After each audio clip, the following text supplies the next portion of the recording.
আসসালামু আলাইকুম।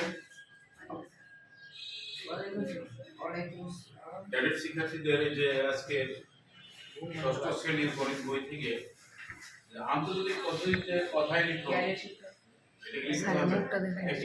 একটি বালতি পানি ভর্তি বালতি ওজন 16.2 কেজি। বালতির 1/4 অংশ পানি পূর্ণ থাকলে তার ওজন 5.1/2 কেজি হলে খালি বালতির ওজন নির্ণয় করো। 5 মিলিয়নে কত লক্ষ, 600 কোটিতে কত বিলিয়ন, কোন জোটটি সহমৌলিক কিনা যাচাই করো। 27 ইকুইলিব্রিয়াম প্রক্রিয়ায় লসাগু নির্ণয় করো। দুটি সংখ্যার গুণফল 3380 হলে লসাগু 13 হলে লসাগু কত? 10 গুণ 5 এর 14 এবং 38 গুণ 11 21 এর যোগ ফলের সাথে কত যোগ করে যে সংখ্যাটি 100 হবে?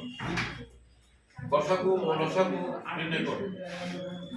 নিতুর বাবা তার সম্পত্তির 1/8 অংশ স্ত্রীকে, 1/2 অংশ ছেলেকে, 1/4 অংশ মেয়েকে দান করলেন। তার অবশিষ্ট সম্পত্তির মূল্য এত টাকা হলে মোট সম্পত্তির মূল্য কত? দেখি আমরা শিক্ষার্থীরা কিভাবে এই গাণিতিক সমস্যাগুলো সমাধান করে। আমরা